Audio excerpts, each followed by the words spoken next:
네. 제2의 오원춘 다시 살인의 추억이냐 아니냐.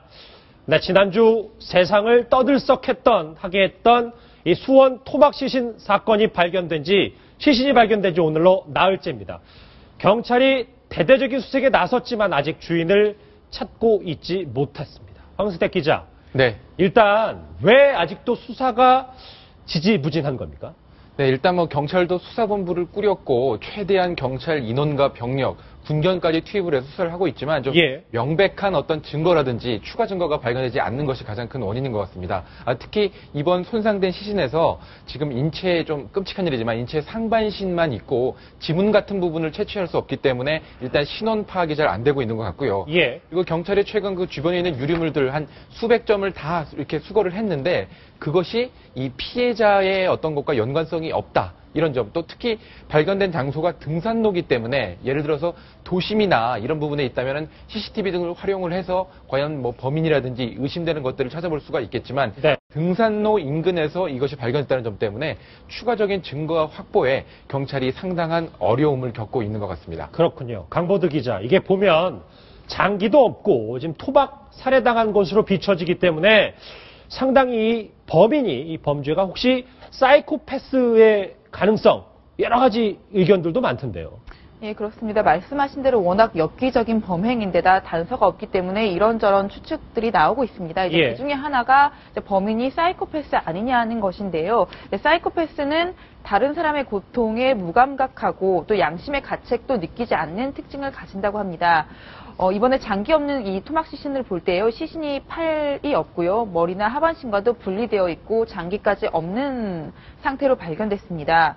이제 보통의 사람으로서는 상상도 하기 싫은 상태인 거죠. 그렇기 때문에 매우 공격적이고 타인의 고통에 무감각한 사이코패스가 아니고서는 이런 식으로 시신을 훼손할 수 없을 것이다. 그러니까 범인은 사이코패스적인 성향을 가진 사람일 것이다 하는 추측이 상당히 이렇게 그럴싸하게 들리고 있습니다. 예. 사이코패스일 가능성도 배제할 수는 없다. 이 사건이 발생한 이 수원 팔달산 주변 이 주민들의 불안감이 사실 제일 크겠죠. 이 주민들의 현장 목소리 일단 직접 들어보시겠습니다. 끔찍한데 그렇죠. 걱정하죠. 특히 이제 여자들 상으로 많이 심하잖아요. 그러니까 저녁에는 수시 전화죠. 서로 이제 전화해야죠. 서로 되는 시간이 있거든.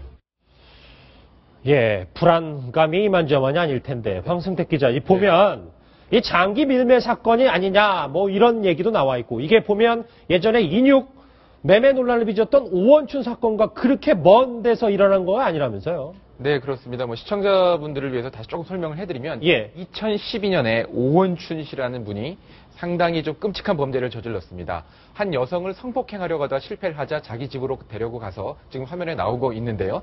지금 그 살인을 했고 또 끔찍하게 시신을 정말 셀 수 없이 많은 부분으로 이렇게 난자를 했습니다. 때문에 인육을 먹으려고 했던 것이 아니냐, 아니면 조직이랑 연관된 것이 아니냐, 장기 밀매 조직 연루설도 나왔는데 그런 부분은 당시 수사에서 인정이 되지 않았고요. 이번 같은 경우에도 이번 사건이 장기 밀매 조직과는 좀 관계가 없다. 이런 것이 지금까지 경찰의 추측입니다. 왜냐하면 장기를 밀매하려면 그 신체에서 어느 정도 수술한 자국이 발견이 돼야 되는데 지금 확보한 시신된 훼손에서는 수술된 자국이 없기 때문에 일단 장기 밀매 가능성은 없는 것으로 경찰은 보고 있고요.